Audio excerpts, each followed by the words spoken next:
안녕하세요. 말씀 전하는 교회 언니. 설부지 교회 동생. 교회 다니는 동네 언니입니다. 오늘은 룻기 3장을 함께 나눠보려고 해요. 묵상을 나누기 전에 지금 이 영상을 보고 계신 분들도 영상을 잠시 멈추고 룻기 3장을 읽으신 다음에 시청해 주시면 좋을 것 같아요. 그럼 함께 룻기 3장을 나눠볼까요? 1절에서 4절에 드디어 나오미가 룻에게 어떻게 해야 하는지 지시하기 시작해. 근데 내용이 심상치가 않아. 룻의 입장에서는 아무리 보아스가 기업 물을 자이고 룻을 좋게 대해줬다고 해도 정말 잘 모르는 남자잖아. 그냥 내가 일하는 밭의 주인 정도일까? 그런데 밤에 그 남자 발치 이불을 들고 거기 누우래. 그것도 모자라 그 남자가 시키는 대로 하라는 거지. 그 남자가 알려줄 거야 라고 하잖아. 나는 좀 많이 이상하다고 생각했어. 보아스가 기업 물을 자이면 그냥 가서 물어보면 안 되나? 하고 생각했어. 그런데 5절을 보면 룻은 한술 더 떠. 어머니의 말씀대로 내가 다 행하리이다 라고 말해. 룻이 1장에서 나오미를 따라오겠다고 했던 그 신뢰가 여기서도 보이는 것 같았어. 내가 만약 룻이었으면 어땠을까 한번 생각해 봤거든? 나는 못했을 것 같아. 1절에서 5절을 보면 나오미는 자신을 돌봐주는 며느리 룻을 위해 보아스와 결혼할 수 있도록 계획을 세워. 그런데 그 계획이 참 은밀해 보였어. 룻은 깨끗하게 꾸미고 보아스의 눈에 띄지 않게 조심히 보아스가 있는 타작마당으로 가서 잠이 든 보아스의 발치에 한 이불을 덮고 누워야 한다는 거야. 그런데 당시에 이렇게 여자가 남자를 먼저 찾아가서 그것도 몰래 한 이불을 덮고 눕는다는 게 오히려 안 좋게 보이는 모습이 아닌가 싶었어. 딸같이 생각하는 룻에게 나오미가 나쁜 일을 하라고 할 것 같지는 않은데 뭘까 싶더라고. 그래서 조금 찾아봤는데 나오미는 보아스에게 기업 물을 자의 의무가 있음을 기억하게 하기 위해서 계획한 것이라고 설명을 하고 있더라고. 그리고 이런 경우에는 여자가 간청을 하는 것이 이 지방의 관습이라는 설명도 있었어. 하지만 보아스가 잠들었을 때 룻이 보아스의 발치에 눕는 것에 대해서는 분명한 설명을 찾기가 힘들었어. 그래도 이제 앞의 설명들을 읽으면서 나오미의 의도가 조금은 이해가 되더라고. 그리고 이런 문화를 처음 접하는 룻은 이해되지 않을 수 있는데도 어머니의 말씀대로 내가 다 행하리이다 라고 순종을 해. 그런 룻이 참 대단해 보였어.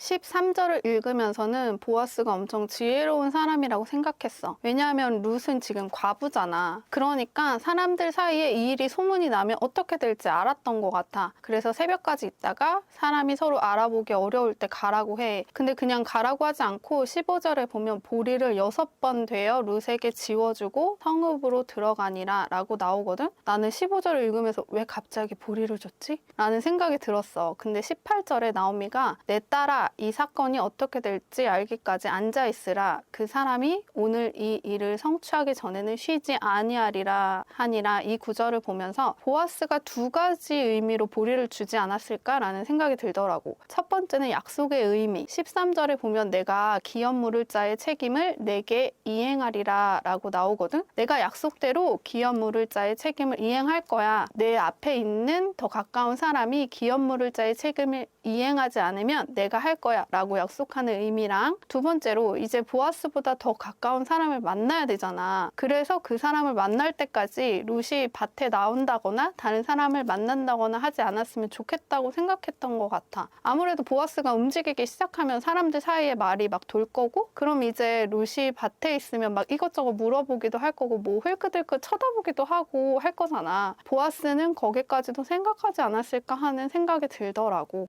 6절에서 15절을 보면 룻은 진짜 나오미의 말대로 다 행해. 그런 룻의 행동에 보아스는 깜짝 놀랐지만 기업 물을 자임을 상기시키는 룻에게 가장 먼저 복을 빌어줘. 그리고 룻을 달래면서 룻의 말대로 기업 물을 자로서 할 수 있는 일을 다 행할 것을 약속하지. 하지만 보아스보다 더 가까운 친족이 있었기에 보아스는 질서를 따라서 행하되 자신의 의무를 끝까지 다할 것을 약속해. 거기에 보아스는 룻이 이상한 소문에 휘말리지 않도록 다른 사람들이 룻이 보지 못할 새벽에 돌려보낼 뿐 아니라 빈손이 아니라 보리를 가득 챙겨주면서 돌려보내.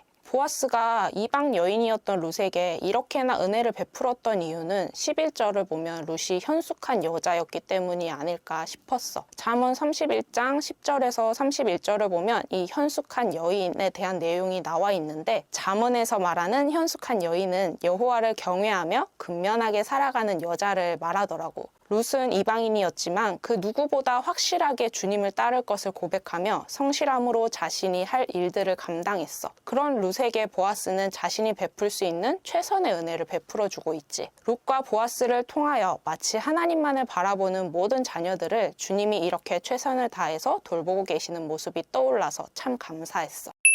나오미가 룻에게 큰 그림을 설명해 주는데 나는 왜 스카이캐슬 드라마가 생각이 났지? 마치 어머니, 제 말을 들으셔야 합니다 하는 선생님을 보는 것 같았어. 그리고 나오미의 말을 다 행하겠다는 룻은 선생님의 말이면 다 듣는 엄마의 모습 같았고 말이야. 그런데 보아하니 보아스가 인사불성이 되었을 때 둘 사이에 마치 무슨 일이 생겨 보아스가 책임질 수밖에 없게끔 만드는 것 같은 느낌이었거든. 룻과 나오미 입장에서야 뭐 그래 그렇다 치지만 보아스의 입장에서 생각해보면 꽤나 억울하지 않을까? 하는 생각이 있었는데 보아스가 정말 착한 사람인 건지 아니면 은연중에 룻을 마음에 들었었던 건지 자기가 상황을 해결하고 무슨 상황이 되든 룻을 책임지겠다고 말해. 그리고 나오미에게 빈손으로 가지 말라며 보리도 챙겨주지. 아주 이 정도면 찐사랑의 1등 사익감 아닌가 싶더라고. 16절에서 18절을 보면 나오미는 일이 어떻게 되었는지 참 궁금했던 것 같아. 룻이 돌아오자마자 어떻게 되었는지 물어보는 걸 보면 말이야. 그렇게 룻은 보아스와 있었던 일을 다 이야기해주고 보리를 가득 채워 보내주었다 이야기해. 이야기를 들은 나오미는 이제 이 일이 어떻게 될지 기다려보자고 해. 또한 나오미는 보아스가 약속을 지키기까지 쉬지 않을 것을 써. 지금까지 보아스가 베푼 은혜를 보면 보아스는 약속을 지키는 신실한 사람임을 나오미는 믿었던 것 같아. 이 모습을 보며 슬픔 속에 잠겨 자신을 말하라 부르라던 나오미의 모습에서 자신의 기업을 회복할 수 있다는 소망을 품고 기대하며 또 기다리는 나오미의 모습으로 바뀐 것을 느낄 수 있었어. 이렇게 고통 속에 있을지라도 하나님은 우리에게 소망을 보여주셔. 그 소망을 붙잡고 고통을 참고 이겨낼 수 있도록, 그리고 주님은 그 소망을 이루기 위해 쉬지 않고 일하고 계실 것을 생각하니 마음이 든든해지고 감사했어.